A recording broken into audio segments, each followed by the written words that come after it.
नमस्कार। अध्ययन क्लासेज में आपका हार्दिक स्वागत है। व्याकरण की ये तीसरी क्लास है।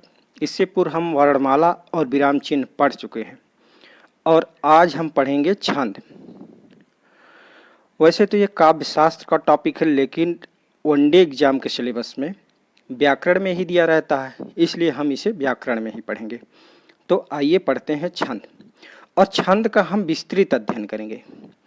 देखिए, सफलता का कोई शॉर्टकट फार्मूला नहीं होता है, इसलिए हम जिस भी टॉपिक का अध्ययन करेंगे विस्तृत अध्ययन करेंगे, जिससे हमारी मेमोरी में लॉन्ग टर्म के लिए सेव हो जाए और रटना ना पड़े। अगर कॉन्सेप्ट क्लियर होगा तो ना रटने की ज़रूरत पड़ेगी, ना ट्रिक बनाने की ज़रूरत पड़ेगी, और लॉन्ग टाइम के लिए मेमोरी में सेव भी रहेगा। तो आइए देखते हैं छंद। छंद की जो है विभिन्न विद्वानों ने विभिन्न परिभाषाएं बताई हैं। आचार्य रामचंद्र शुक्ल इसे परिभाषित करते हुए बताया है। आचार्य रामचंद्र शुक्ल ने इसे परिभाषित करते हुए बताया है कि छोटी छोटी सार्थक ध्वनियों के प्रवाह पूर्ण सामंजस्य का नाम छंद है। और एक विद्वान है डॉक्टर जगदीश गुप्त, वे कहते हैं कि अक्षरों की संख्या एवं क्रम, मात्रा गणना तथा यति और गति आदि से संबंधित विशिष्ट नियमों से नियोजित पद रचना छंद कहलाती है।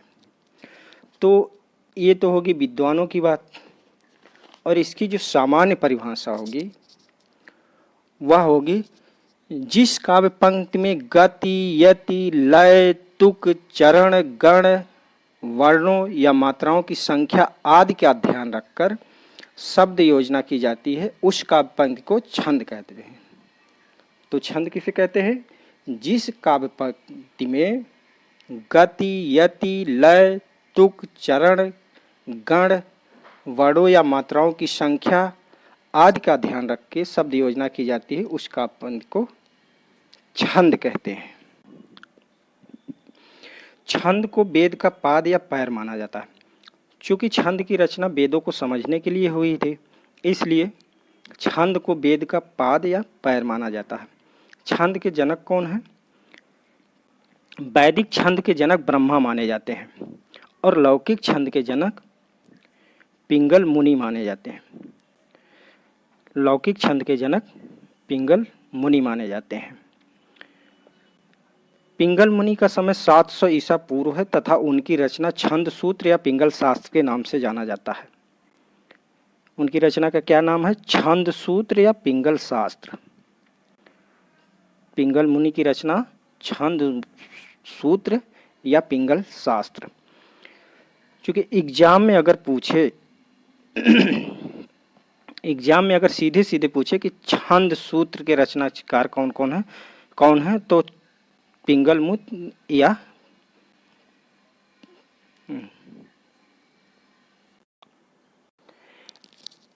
एग्जाम में अगर क्वेश्चन आता है कि छंद सूत्र या पिंगल शास्त्र के रचनाकार कौन है, तो पिंगल मुनि को माना जाएगा। छंद के अंग। छंद के कितने अंग होते हैं? तो छंद के 8 अंग होते हैं। छंद के कुल 8 अंग होते हैं। कौन कौन से? नंबर 1 गति, नंबर 2 यति, नंबर 3 लय, नंबर 4 तुक, नंबर 5 चरण, नंबर 6 वर्ण, और नंबर 7 मात्रा, और नंबर 8 गण। तो यदि क्वेश्चन आए कि छंद के कितने अंग हैं, तो छंद के 8 अंग। छंद के 8 अंग माना जाता है। अब देखते हैं गण किसे कहते हैं। किसी काव्य पंक्ति को बिना विराम के जहाँ तक पढ़ा जाता है वह दूरी गति कहलाती है। किसी काव्य पंक्ति को बिना विराम के जहाँ तक पढ़ा जाता है वह दूरी गति कहलाती है। गति को प्रवाह भी कहा जाता है। और यति किसे कहा जाता है? किसी काव्य पंक्ति को पढ़ते समय विराम हेतु जिस चिन्ह का प्रयोग किया जाता है उस चिन्ह को यति कहते हैं। यति किसे कहते हैं? किसी काव्य को पढ़ते समय विराम हेतु जिस चिन्ह का प्रयोग किया जाता है उस चिन्ह को यति कहते हैं। यति के 3 भेद होते हैं। कौन कौन से? नंबर 1 अर्धयति, इसका प्रयोग विषम चरणों के अंत में होता है। अर्धयति, इसका प्रयोग विषम चरणों के अंत में होता है। जैसे रहीमन धागा प्रेम का मत तोड़ो छिटकाए, टूटे से फिर ना जुरे जुरे गांठ पड़ जाए। तो इसका प्रयोग जो है विषम चरणों के अंत में होगा। जैसे रहीमन धागा प्रेम का, ये एक चरण हो गया। इसके बाद अल्प विराम लगेगा। तो ये जो अल्प विराम लगा यही यति है। और दूसरा क्या है? पूर्ण यति। पूर्ण यति का प्रयोग कहाँ होता है? पूर्ण यति का प्रयोग सम चरणों के अंत में होता है। पूर्ण यति का प्रयोग सम चरणों के अंत में होता है। और तीसरा है परिपूर्ण यति। परिपूर्ण यति, परिपूर्ण यति का प्रयोग कहाँ होता है? छंद की समाप्ति पर होता है। छंद की समाप्ति पर 2 पूर्ण विराम जो लगाया जाता है उसको परिपूर्ण यति कहते हैं। अब तीसरा है लय। लय किसे कहते हैं? स्वरों के उतार चढ़ाव को लय कहते हैं। स्वरों के उतार चढ़ाव को लय कहते हैं। लय से छंद और काव्य की ग्राह्यता बढ़ जाती है। लय जो है मुक्त छंद के लिए सबसे ज़्यादा जरूरी होता है। लय का प्रयोग सबसे ज़्यादा मुक्त छंद में होता है। और तीसरा क्या है? अगला है तुक। तुक किसे कहते हैं? चरणों के अंत में एक समान ध्वनि तथा वर्ण का आना तुक है। चरणों के अंत में एक समान ध्वनि तथा वर्ण का आना तुक है। तुक से छंद में लय का समावेश होता है। जैसे मेरी भव बाधा हरो राधा नागर सोए, जा तन की झाई परे श्याम हरित दुत होए। तो यहाँ पर चरण के अंत में जो सोए और होए आ रहा है ये तुक है। अगला क्या है? चरण। छंद का चतुर्थ अंश चरण कहलाता है। छंद का चतुर्थांश जो है चरण कहलाता है। किसी छंद में न्यूनतम 4 चरण होने आवश्यक होते हैं। यदि 4 चरण नहीं है किसी छंद में तो उसको पूर्ण छंद नहीं माना जाएगा। अगला क्या है? वर्ण। तो वर्ण क्या किसे कहते हैं? स्वर युक्त लिखित ध्वनि चिन्ह को वर्ण कहते हैं। स्वर युक्त लिखित ध्वनि चिन्ह को वर्ण कहते हैं।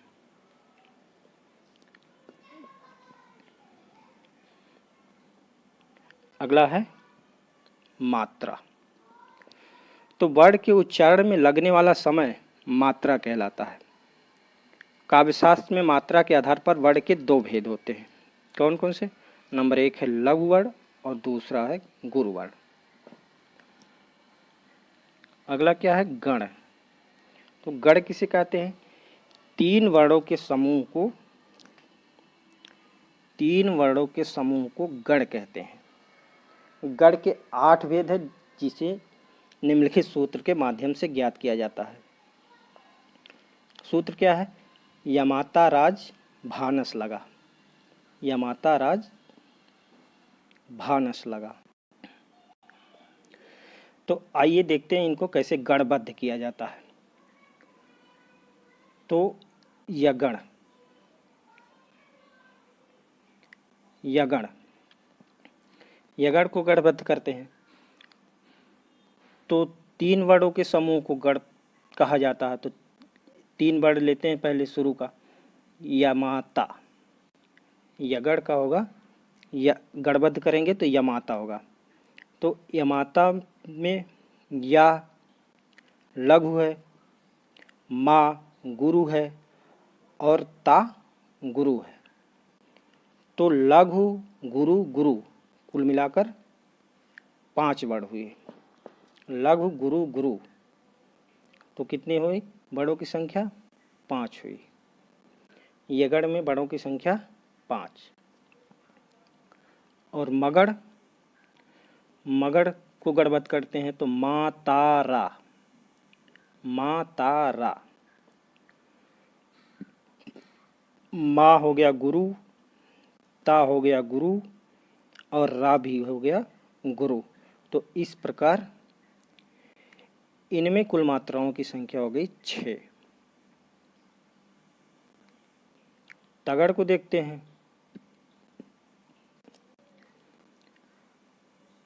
तगड़ का हो गया ताराजय। तगड़ का क्या हो जाएगा? ताराजय। तगड़ को गढ़बद्ध करेंगे तो ताराज बनेगा।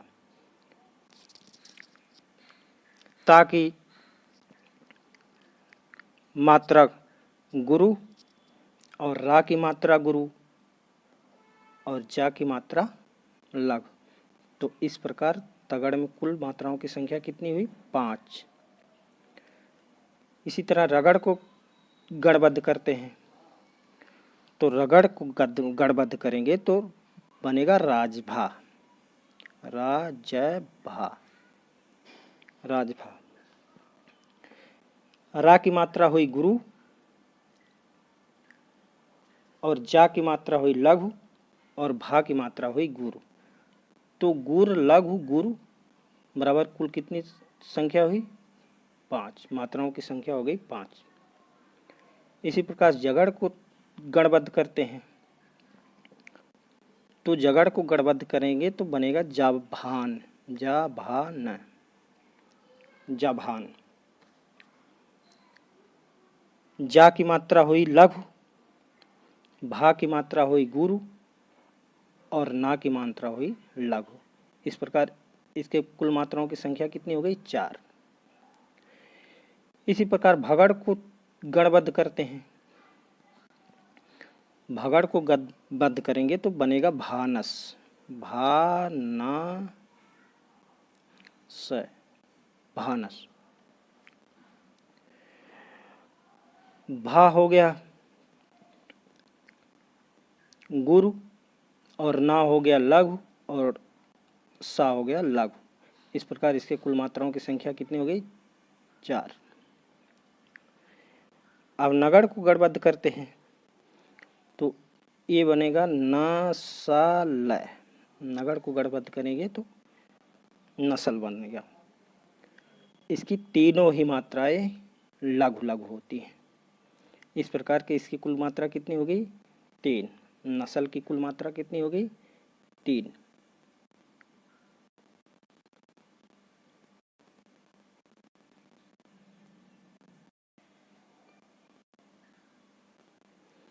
और 8वां क्या है? 8वां है सगड़, सगड़। सगड़ को गढ़बद्ध करेंगे तो बनेगा सलगा, सलगा। सा हो गया लघु, ला हो गया लघु और गा हो गया गुरु। इस प्रकार इसकी कुल कितनी मात्राएं हो गई? 4। तो ये हो गया गढ़बद्ध करने का तरीका। मात्रा किसे कहते हैं? वर्ण के उच्चारण में लगने वाला समय मात्रा कहलाता है। काव्यशास्त्र में मात्रा के आधार पर वर्ण के 2 भेद होते हैं। कौन कौन से? लघु और गुरु। लघु की साइन ये है और गुरु की साइन ये है। अब देखते हैं कि किस वर्ण की कौन सी मात्रा होती है, किसकी लघु होती है, किसकी गुरु होती है। तो आ ई उ री, आ ई उ री तथा इनसे युक्त वर्ण लघु हैं। जैसे अशोक ने सुमन को ऋण दिया तो इसमें आ जो है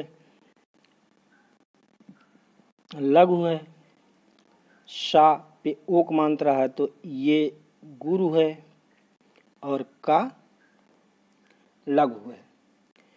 ना पे एक मात्रा लगा हुआ है तो ये गुरु है। सुमन, सा पे छोटा उक मात्रा लगा है तो ये लघु होगा, माँ लघु है, ना लघु है। को ओक मात्रा लगा हुआ है तो ये जो है गुरु होगा। री लघु है, ड़ा लघु है, दा पे छोटी मात्रा लगा हुआ है तो ये लघु होगा, और या पे बड़ा अक मात्रा लगा हुआ है तो ये गुरु होगा। और बड़ा आ, बड़ी, छोटऊ, ए, आए, ओ, औ तथा इनसे युक्त वर्ण गुरु होते हैं। जैसे ये सूक्ति याद रखना कि ऊपर वाला ही ईश्वर है।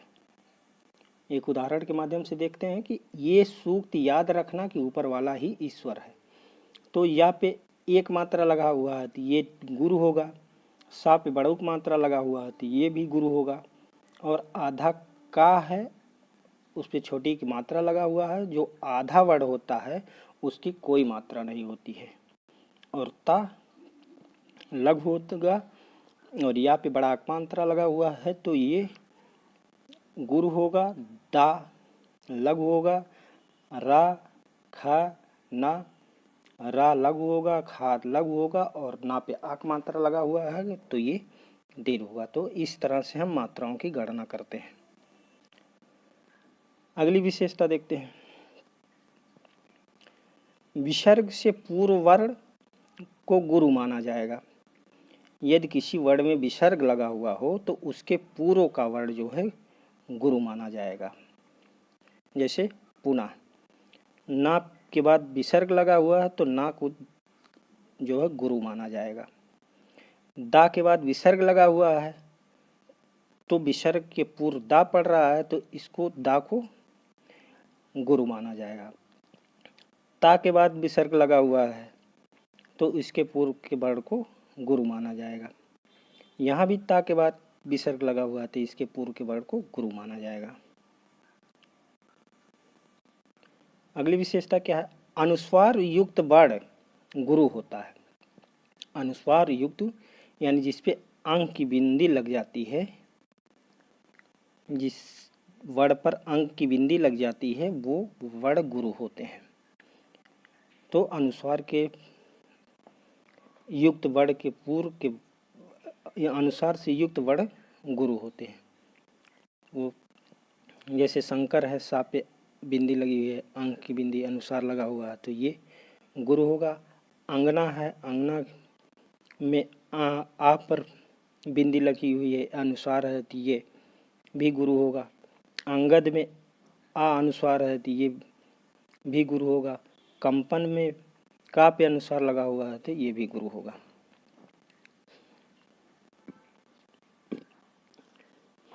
अगला है चंद्र बिंदु। चंद्र बिंदु से मात्रा पर कोई प्रभाव नहीं पड़ता है। यदि वर्ण गुरु है तो गुरु ही रहेगा, और लघु है तो लघु ही रहेगा। जैसे चांद, चा पर अनुसार की बिंदी लगी हुई, अनुनासिक बिंदी लगी हुई है यानी चंद्र बिंदु लगा हुआ है तो ये गुरु होगा और ये लघु होगा। हंसना पर हाँ पर चंद्र बिंदु लगी है तो ये हा जो है लघु ही होगा, सा भी लघु है, ना तो गुरु है ही। तो चंद्र बिंदु से मात्रा पर कोई भी प्रभाव नहीं पड़ता है। यदि वर्ण लघु है तो लघु ही रहेगा, और दीर्घ है तो दीर्घ ही रहेगा। आगे देखते हैं। रेफ के पहले का लघु वर्ण गुरु हो जाता है। यदि किसी वर्ण में रेफ लगा हुआ है तो उससे के पहले का वर्ण जो है गुरु हो जाता है। जैसे मर्म, माँ पे रेफ लगा हुआ तो इसके पहले का वर्ण जो है ये वर्ण ये गुरु हो जाएगा, ये लघु ही रहेगा।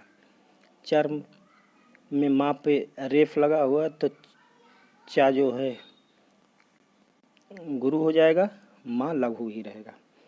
कर्म में माँ पर रेफ लगा हुआ है तो का गुरु हो जाएगा और माँ लघु ही रहेगा। संयुक्ताक्षर पूर्व वर्ण गुरु होते हैं। यदि कोई संयुक्ताक्षर वर्ण है तो उससे पूर्व का वर्ण गुरु होगा। जैसे रक्षा, छा जो है संयुक्ताक्षर है तो उसके पूर्व का वर्ण गुरु हो जाएगा, रा जो है गुरु हो जाएगा। और छा बढ़ाक मात्रा है तो ये तो गुरु रहेगा। जैसे कक्षा, छा संयुक्ताक्षर है तो उससे पूर्व का वर्ण का भी गुरु हो जाएगा और छा पे आक मात्रा लगा हुआ तो ये तो गुरु है ही। पुत्र, ये तरा संयुक्ताक्षर है तो इससे पूर्व का वर्ण गुरु हो जाएगा। राजस्थान, रा ज आधा स था पे आक मात्रा था न राजस्थान, तो रा गुरु है ही। जा और आधा सा के पहले जा पड़ रहा है तो जा जो है गुरु हो जाएगा। और ये आधा सा है, इसकी कोई मात्रा नहीं होगी। अगर राजस्थान अलग अलग लिखा हुआ है तो इससे मात्रा पर कोई नहीं प्रभाव नहीं पड़ेगा। राज अलग है तो रा की गुरु और जा की लघु और आधा सा की कोई मात्रा नहीं होगी। था की गुरु और ना की लघु ही रहेगी। अगली विशेषता क्या है? अगली विशेषता है स्वर रहित आधा वर्ण से पूर्व वर्ण गुरु होता है तथा स्वर रहित वर्ण में कोई मात्रा नहीं गिनी जाती है। जैसे देश प्रेम, दे ये गुरु है, शा लघु है, लेकिन पा में आधा रा लगा हुआ है तो इसके पूर्व का वर्ण भी गुरु हो जाएगा, इसलिए सा जो है गुरु हो गया है यहाँ पे। वल्लभ, वा आधा ला है तो आधा ला है, उसके पहले का वर्ण वा आया है तो इसकी जो मात्रा होगी वो दीर्घ हो जाएगी यानी गुरु हो जाएगी। उज्ज्वल, ऊ आधा जा तो आधा जा के पहले के वर्ण की मात्रा गुरु हो जाएगी और आधे शब्द की कोई मात्रा नहीं होती है तो इसकी कोई मात्रा नहीं होगी। अगली विशेषता क्या है? अगली विशेषता ये है कि आधा मह नह लह से पूर्व वर्ण लघु ही रहता है। ये अपवाद है इसलिए इसको विशेष ध्यान दीजिएगा कि मह नह और लह से पूर्व का वर्ण लघु ही होता है, दीर्घ नहीं बनता। जैसे उन्होंने तो ऊ वैसे तो होना चाहिए था, आधा शब्द आया है तो इससे पहले का वर्ण गुरु होना चाहिए था, लेकिन ये अपवाद होने के कारण ये यहाँ पे गुरु नहीं होगा, लघु ही रहेगा। तुम्हारा आधा माँ आया है तो वैसे इस आधा माँ के पहले तू वर्ण जो है ये गुरु होना चाहिए था, लेकिन अपवाद के कारण यहाँ पे ऐसा नहीं होगा, इसकी मात्रा लघु ही रहेगी। छंद के भेद। छंद दो प्रकार के होते हैं। नंबर 1 मात्रिक छंद, नंबर 2 वर्णिक छंद। और मात्रिक छंद के भी 3 भेद होते हैं। नंबर 1 सममात्रिक छंद, नंबर 2 अर्ध सममात्रिक छंद, नंबर 3 विषम मात्रिक छंद। और वर्णिक छंद के भी 3 भेद होते हैं। समवर्णिक छंद, अर्ध समवर्णिक छंद और विषम वर्णिक छंद। अब समवर्णिक छंद किसे कहते हैं? जिनके सभी चरणों में मात्राओं की संख्या एक समान रहती है उन्हें समवर्णिक छंद कहते हैं। समवर्णिक छंद के अंतर्गत कौन कौन से आते हैं?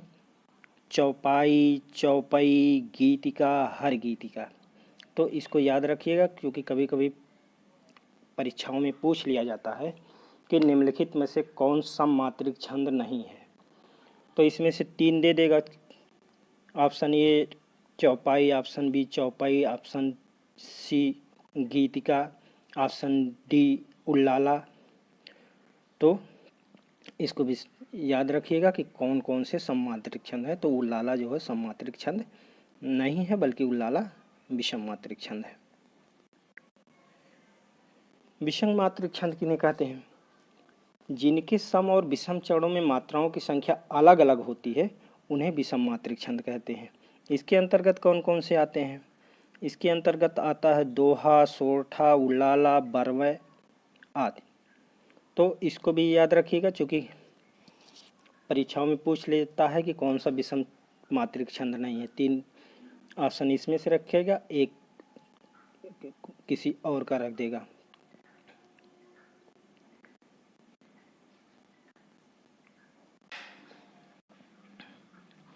यहाँ पे थोड़ा सा मिस्टेक हो गया है, तो इसको सुधार कर लीजिएगा। ये विषम मात्रिक छंद नहीं है, बल्कि अर्ध सममात्रिक छंद है। अर्ध सममात्रिक छंद। अर्ध सममात्रिक छंद किन्हें कहते हैं? वे छंद जिनके सम और विषम चरणों में मात्राओं की संख्या अलग अलग होती है उन्हें अर्ध सममात्रिक छंद कहते हैं। इसके अंतर्गत कौन कौन से आते हैं?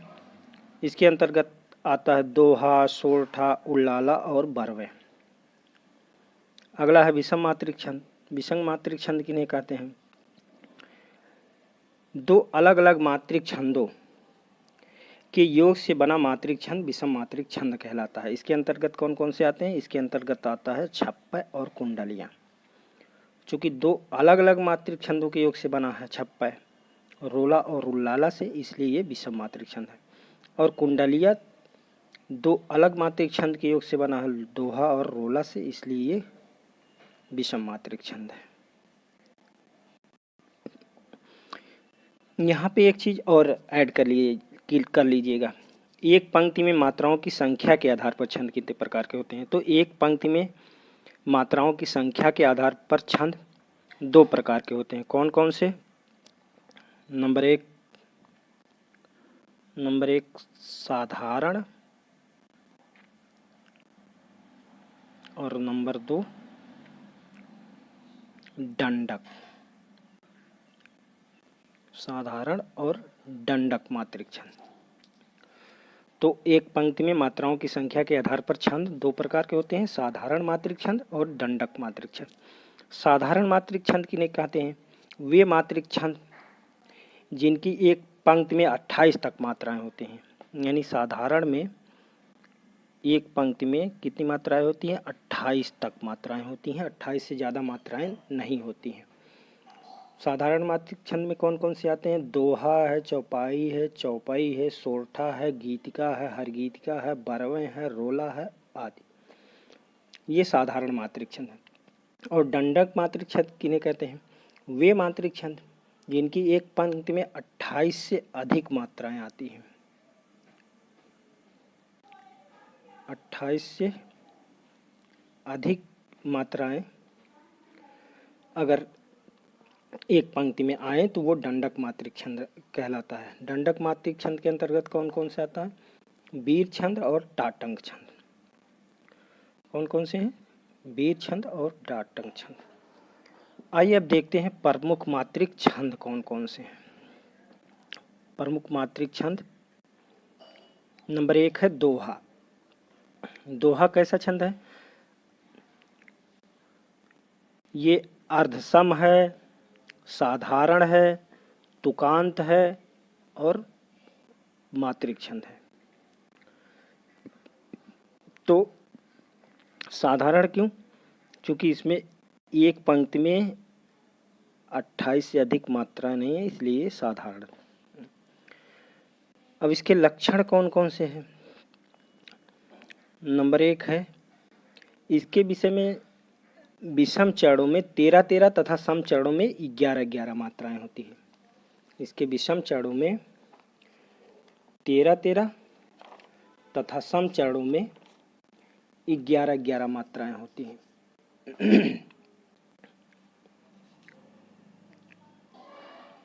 जैसे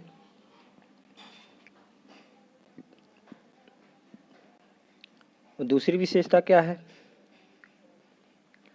दूसरी विशेषता है तुक सम चरणों के अंत में मिलता है।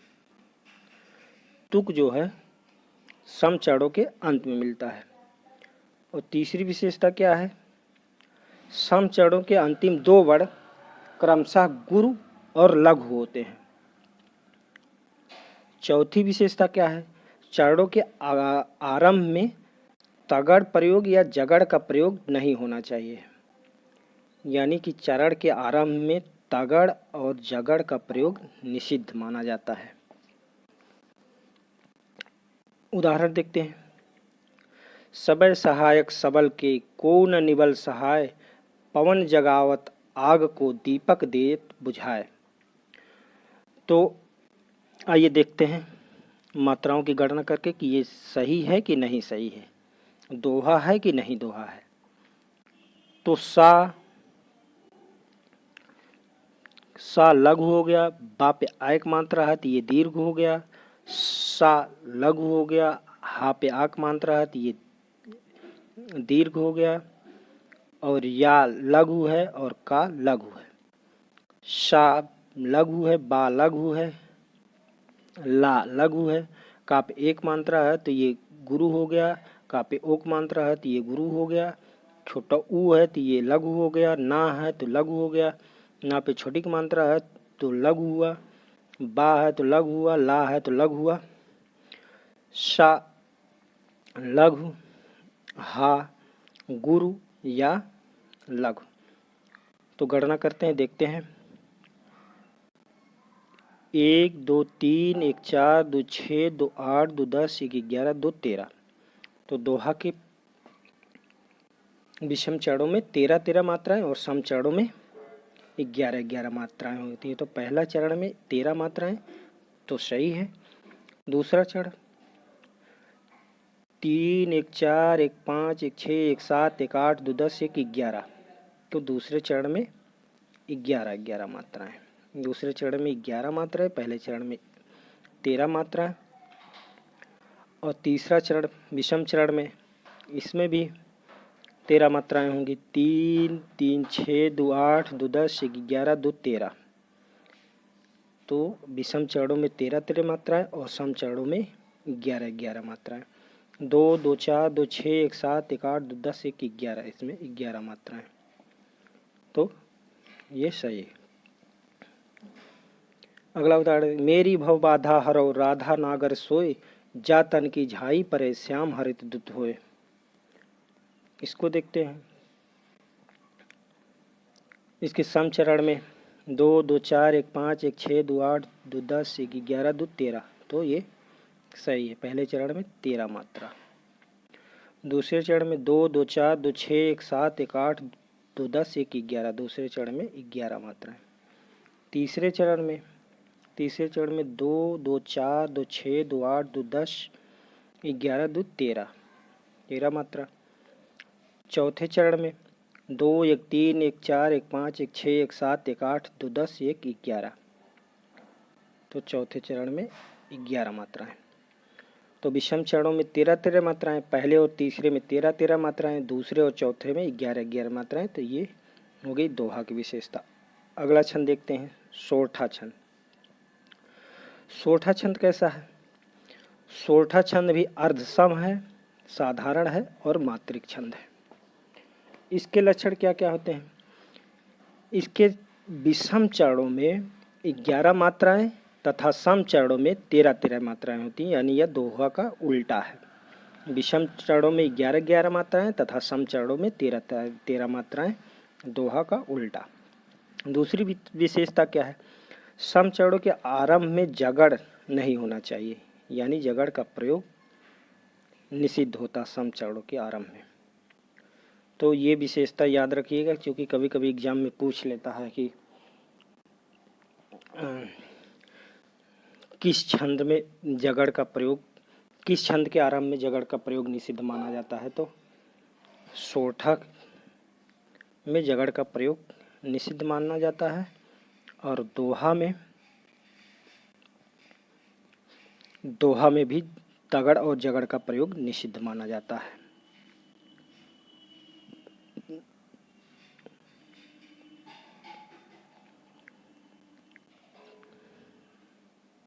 तीसरी विशेषता तक क्या है? तुक प्रथम एवं द्वितीय चरणों में मिलती है। तुक जो है प्रथम और द्वितीय चरणों में मिलती है। तीसरी विशेषता क्या है? तुक प्रथम एवं तृतीय चरणों में मिलती है। और चौथी विशेषता क्या है? सम चरणों के अंत में कम से कम एक वर्ण लघु होना चाहिए। सम चरणों के अंत में, अभी उदाहरण में देख लेंगे कि सम चरणों के अंत में लघु आता है कि नहीं आता है। अगली विशेषता क्या है? यह दोहा का विपरीत छंद है। दोहा का विपरीत छंद है। अब उदाहरण देखते हैं। प्रभु प्रलाप सुनि कान, विकल भये बानर निकर, आई गयो हनुमान, जिम करुणा मह वीर रस। तो देखते हैं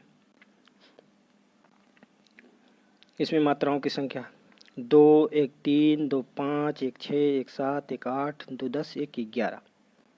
विषम चरण में 11 मात्राएं। तो पहले चरण में 11 मात्रा, प्रथम चरण में 11 मात्रा, द्वितीय चरण में 13 मात्राएं, सम चरणों में 13 मात्राएं। तो 3, 3, 6, 4, 10, 3, 13। तो द्वितीय चरण में 13 मात्राएं। यह भी विशेषता सही है। आई गयो हनुमान, 3, 3, 6, 2, 8, 2, 10, 1, 11। तीसरे चरण में 11 मात्राएं। चौथे चरण में 2, 2, 4, 2, 6, 2, 8, 3, 11, 2, 13 मात्राएं। सम चरण में इसके 13 मात्राएं। तो ये सही है। अगला देखते हैं चौपाई छंद। चौपाई छंद की क्या विशेषता होती है? चौपाई जो है सम, इसकी विशेषता होती है सम मात्रिक छंद है और ये साधारण है और तुकांत है और ये मात्रिक छंद है। सम, साधारण, तुकांत और ये मात्रिक छंद है चौपाई। इसके क्या लक्षण होते हैं? तो इसके लक्षण होते हैं, नंबर 1, इसके प्रत्येक चरण में 16 मात्राएं होती हैं। प्रत्येक चरण में 16 मात्राएं होती हैं। दूसरी विशेषता क्या है? तुक प्रथम, द्वितीय तथा तृतीय एवं चतुर्थ चरण में मिलती है। तुक प्रथम, द्वितीय तथा तृतीय एवं चतुर्थ चरण में मिलती है। अगली विशेषता क्या है? चरणों के आरंभ में जगड़ का प्रयोग नहीं होना चाहिए। तो इसको विशेष याद रखिएगा कि चरणों के आरंभ में जगड़ का प्रयोग निषिद्ध होता है। तो कभी कभी ये क्वेश्चन पूछ लेता है कि किस छंद में चरणों के आरंभ में जगड़ का प्रयोग निषिद्ध होता है, या चौपाई छंद में किसका प्रयोग निषिद्ध होता है। तो याद रखिएगा जगड़ का प्रयोग निषिद्ध होता है। अगली विशेषता है चरणों के अंतिम 2 वर्ण गुरु गुरु या लघु लघु रहेंगे। अंतिम 2 वर्ण गुरु गुरु या लघु लघु रहेंगे। तो इसमें मात्राएं गिनते हैं 2, 3, 5, 2, 7, 2, 9, 2, 11, 2, 13, 2, 15।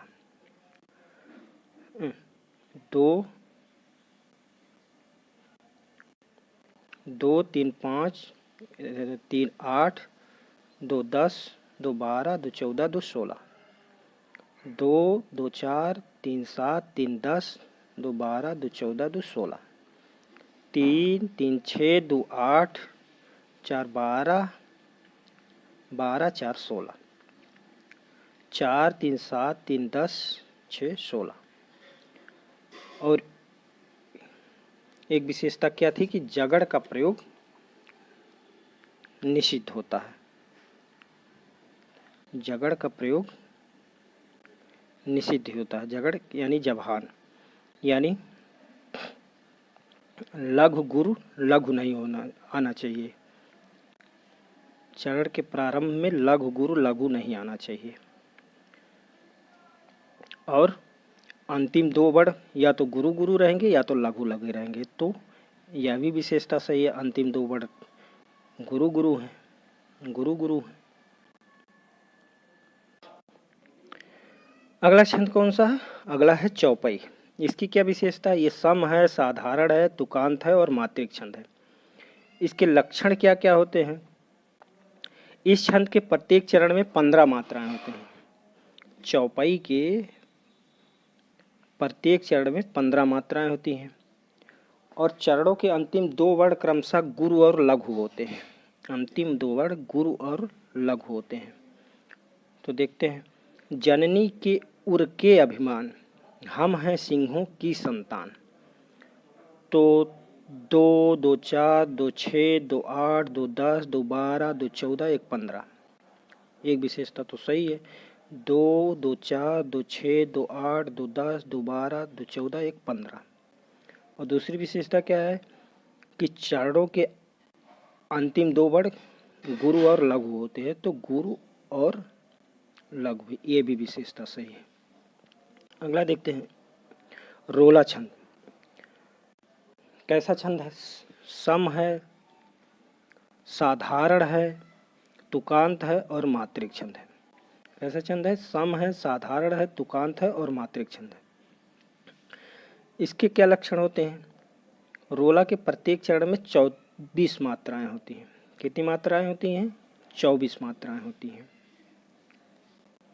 दूसरी विशेषता क्या है? 11 एवं 13 मात्राओं पर यति होती है। 11 एवं 13 मात्राओं पर यति होती है। तुक प्रथम, द्वितीय तथा तृतीय एवं चतुर्थ चरणों में मिलती है। तुक किसकी चरण में मिलती है? प्रथम, द्वितीय, तृतीय एवं चतुर्थ चरणों में मिलती है। उदाहरण देखते हैं, नीलांबर परिधान हरित पट पर सुंदर है, सूर्य चंद्र युग मुकुट मेखला रत्नाकर है, नदियां प्रेम प्रवाह फूल तारे मंडन है, बंदी जन खग वृंद शेष फन सिंहासन है। तो मात्राओं की गणना करके देखते हैं। 2, 2, 4, 2, 6, 2, 8, 2, 10, 1, 11।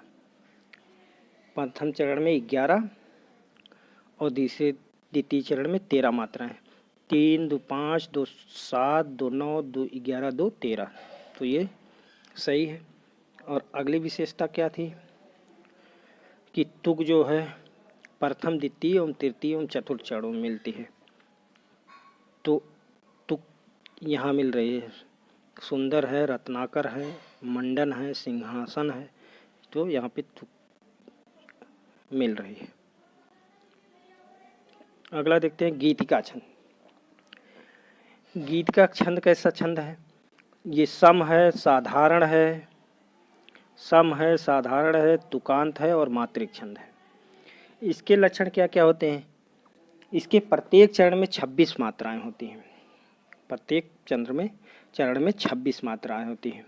दूसरी विशेषता क्या है? 14 तथा 12 मात्राओं पर यति होती है। 14 और 12 मात्राओं पर यति होती है। तीसरी विशेषता, चरणों के अंतिम 2 वर्ण क्रमशः लघु एवं गुरु होते हैं। कैसे वर्ण होते हैं? लघु एवं गुरु होते हैं। उदाहरण देखते हैं, धर्म के मग में अधर्मी से कभी डरना नहीं, धर्म के मग में अधर्मी से कभी डरना नहीं, चेत कर चलना कुमारग में कदम धरना नहीं, चेत कर चलना कुमारग में कदम धरना नहीं, शुद्ध भावों में भयानक भावना भरना नहीं, बोधवर्धक लेख लिखने में कमी करना नहीं। तो मात्राओं की गणना करते हैं। 2, 1, 3, 2, 5, 2, 7, 2, 9, 1, 10, 2, 12, 2, 14। 14 मात्राओं पे यति है। 14 मात्रा पर यति है। 2, 3, 5, 4, 9, 3, 12। 2, 3, 5, 2, 7, 2, 9, 1, 10, 2, 12, 2, 14। 2, 2, 4, 1, 5, 2, 7, 2, 9, 1, 10, 2, 12। तो यहाँ पर भी 14 मात्राओं पर यति है। अगला देखते हैं, हर गीतिका छंद। सम है, साधारण है, तुकांत है और मात्रिक छंद है। सम है, साधारण है, तुकांत है, मात्रिक छंद है। इसकी क्या विशेषता होती है? इसके प्रत्येक चरण में 28 मात्राएं होती हैं। 16 और 12 मात्राओं पर यति होती है। अगली विशेषता क्या है? चरणों के अंतिम 2 वर्ण क्रमशः लघु एवं गुरु होते हैं। चौथी विशेषता है प्रत्येक चरण की 5वीं, 12वीं, 19वीं, 26वीं मात्रा लघु होती है और यह गुप्त जी का प्रिय छंद है। हरिगीतिका छंद जो है मैथिली शरण गुप्त जी का प्रिय छंद है। इसका उदाहरण देखते हैं। संसार की समर स्थली में धीरता धारण करो, संसार की समर स्थली में धीरता धारण करो, चलते हुए निज इष्ट पथ पर संकटों से मत डरो, जीते हुए भी मृतक सम रह कर न केवल दिन भरो, वर वीर बनकर आप अपनी विघ्न बाधाएं हरो। तो इसकी मात्राओं की गणना करते हैं। 2, 2, 4, 1, 5, 2, 7, 2, 9, 2, 11, 1, 12, 2, 14, 2, 16, 16 मात्रा यति। 2, 1, 3, 2, 5, 2, 7, 2, 9, 2, 11, 1, 12, 2, 2, 4, 1, 5, 1, 6, 1, 7, 1, 8, 2, 10, 1, 11, अरे साला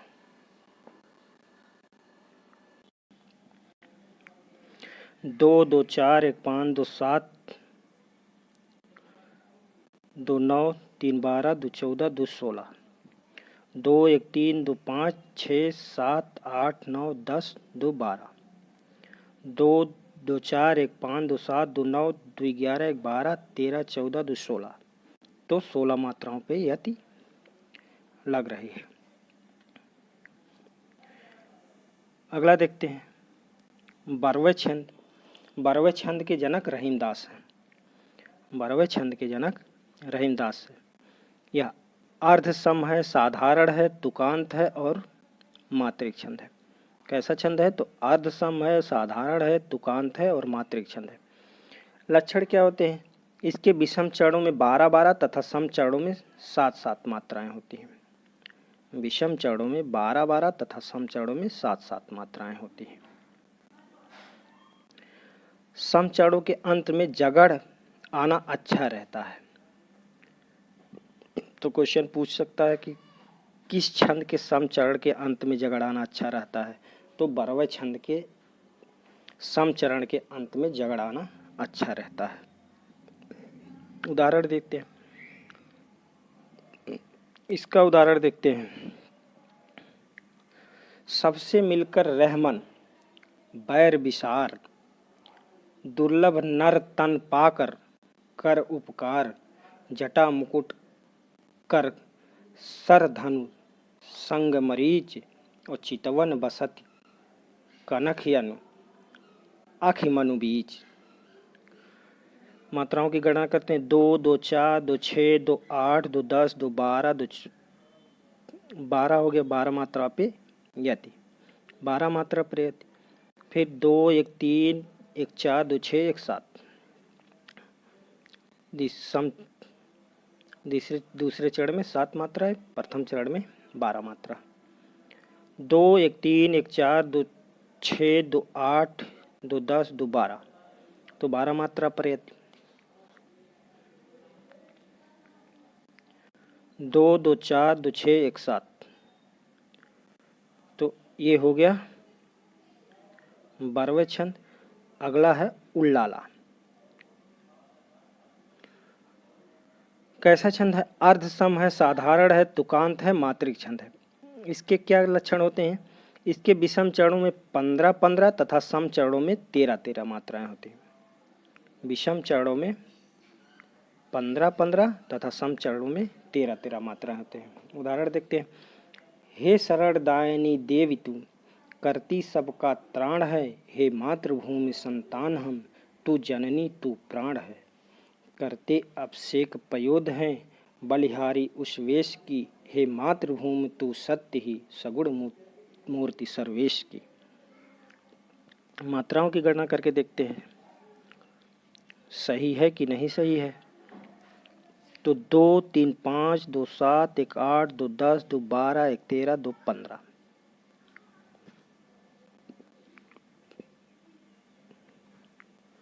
तो उल्लाला के विषम चरण में 15 तथा सम चरणों में 13 मात्राएं होती हैं। तो यहाँ सम चरण में पहले चरण में 15 मात्रा हो गई। विषम चरण में देखते हैं 2 2 4 2 6 2 8 2 10 11 2 13। तो विषम चरण में 13 मात्रा। 2 2 4 1 5 2 7 1 8 2 10 2 12 2 14 1 15। तो सम चरण में 15 मात्राएं। पंचम चरण में 15 मात्रा। द्वितीय चरण में 13 मात्रा। तृतीय चरण में 15 मात्रा और चतुर्थ चरण में 13 मात्रा। सम चरण में 15 मात्राएं और विषम चरण में 13 मात्राएं। तो ये हो गया उल्लाला। अगला देखते हैं छप्पय छंद। कैसा छंद है? विषम है, साधारण है, तुकांत है और मात्रिक छंद है। तो छप्पय कैसा छंद है? विषम है, साधारण है, तुकांत है और मात्रिक छंद है। इसके लक्षण क्या क्या होते हैं? यह रोला तथा उल्लाला के योग से बना है। रोला प्लस उल्लाला।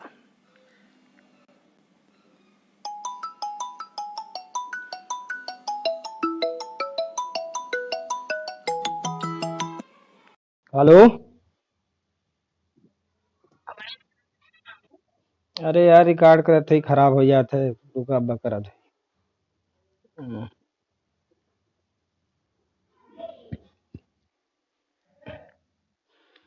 तो छप्पय छंद विषम है, साधारण है, तुकांत है और मात्रिक छंद है। यह रोला तथा उल्लाला के योग से बना है। इसमें 6 चरण होते हैं।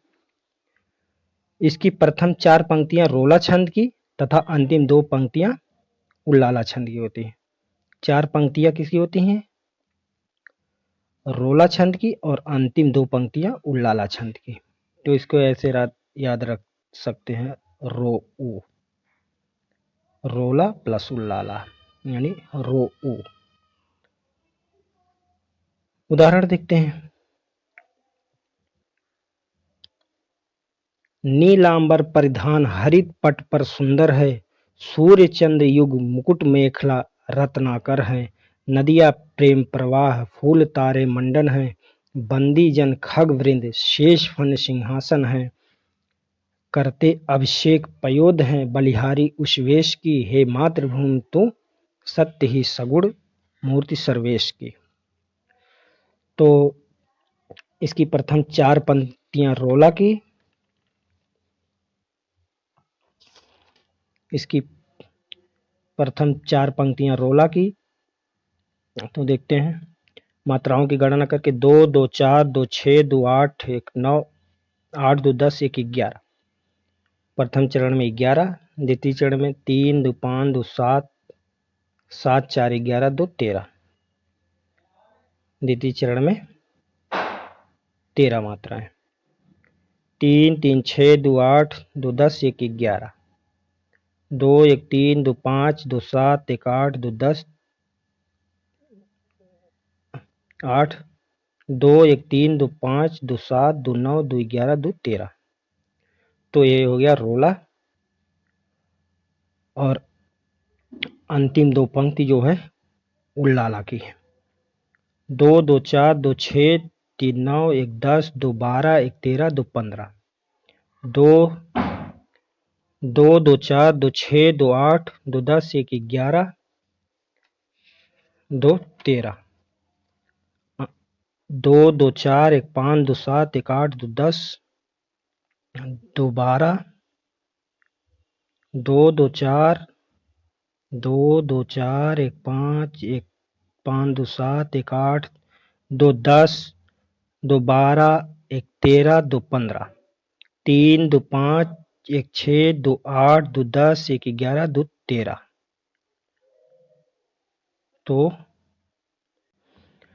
तो ये हो गया छप्पर। छप्पर की प्रथम 4 पंक्ति रोला की और अंतिम 2 पंक्ति उल्लाला की होती है। अगला छंद है कुंडलनी। इसी को गाथा भी कहते हैं और इसी को ही कुंडलियां छंद भी कहते हैं। कुंडलनी या गाथा छंद या कुंडलियां छंद। कैसा छंद है? ये विषम है, साधारण है, तुकांत है और मात्रिक छंद है। कैसा छंद है? तो ये विषम है, साधारण है, तुकांत है और मात्रिक छंद है। ये दोहा प्लस रोला के योग से बना है। छप्पर जो है रोला और उल्लाला के योग से बना है और कुंडलियां दोहा प्लस रोला के योग से, यानी दो रो के योग से बना है। अगली विशेषता क्या है? इसमें कुल 6 चरण होते हैं। प्रथम 2 चरण दोहा छंद के तथा अंतिम 4 चरण रोला छंद के। 2 चरण दोहा छंद के और अंतिम 4 चरण रोला छंद के होते हैं। इसके दोहा छंद का अंतिम चरण रोला छंद के प्रथम चरण में दोहराया जाता है। दोहा छंद का अंतिम चरण रोला छंद के प्रथम चरण में दोहराया जाता है। यह छंद जिस शब्द से आरंभ होता है उसी शब्द से समाप्त होता है। तो ये पहचान इसकी ये भी है कि जिस शब्द से आरंभ होगा उसी शब्द से समाप्ति भी होगा और अंतिम चरण रोला छंद के प्रथम चरण में दोहराया जाता है। उदाहरण देखते हैं।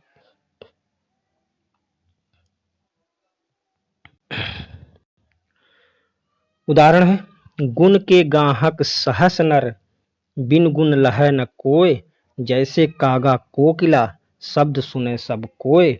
शब्द सुने सब कोय, कोकिला सबे सुहावन, दोऊ को इक रंग, काग सब भय उपावन। कह गिरधार कबीराय, सुनो हो ठाकुर मन के। तो देखते हैं। 2, 2 4, 2 6, 2 8, 2 10, 2 12, 1 13। 2, 2 4, 1 5, 1 6, 1 7, 2 9, 1 10। दोहा है तो 4, 3 7, 3 10, 1 11।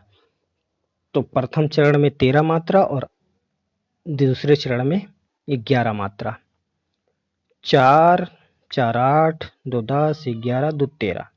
तीसरे चरण में 13 मात्रा। तीसरे चरण में 13 मात्रा और चौथे चरण में 11 मात्रा। अगला उदाहरण देते हैं। लाठी में गुड़ बहुत है, सदा राखिए संग, गहरे नद नाला जहां, तहां बचावे अंग। तहां बचावे अंग, झपट कुत्ता को मारे, दुश्मन दावागीर, होए ताहू को झारे। कह गिरधर कबीराय, सुनो हे मेरी बाती, सब हथियारन छोड़, हाथ में लीजिए लाठी।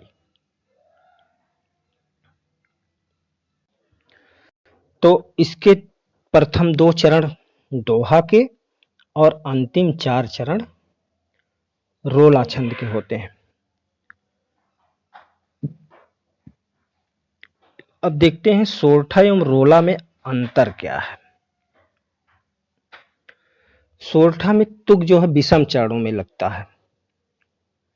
तुक विषम चरणों के अंत में मिलती है, यानी प्रथम और तीसरे चरण में तुक मिलती है, जबकि रोला में तुक सम चरणों दूसरे और चौथे चरण के अंत में मिलती है। तो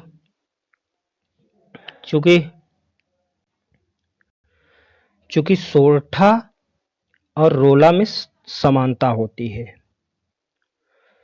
सोरठा में भी प्रथम चरण में 11 मात्राएं और द्वितीय चरण में 13 मात्राएं होती हैं और रोला में भी प्रथम चरण में 11 मात्राएं और द्वितीय चरण में 13 मात्राएं होती हैं।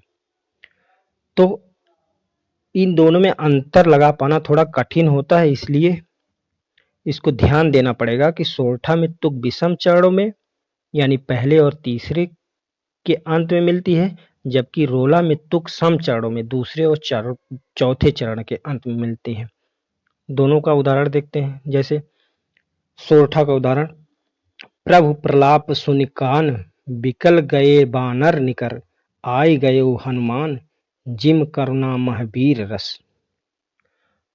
तो 2, 3, 2, 5, 1, 6, 1, 7, 1, 8, 2, 10, 1, 11 मात्रा पहले चरण में। दूसरे चरण में 3, 3, 6, 4, 10, 3, 13 मात्राएं।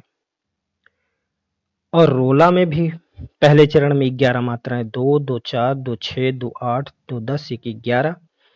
और दूसरे चरण में 3, 2, 5, 2, 7, 2, 9, 2, 11, 2, 13 मात्राएं।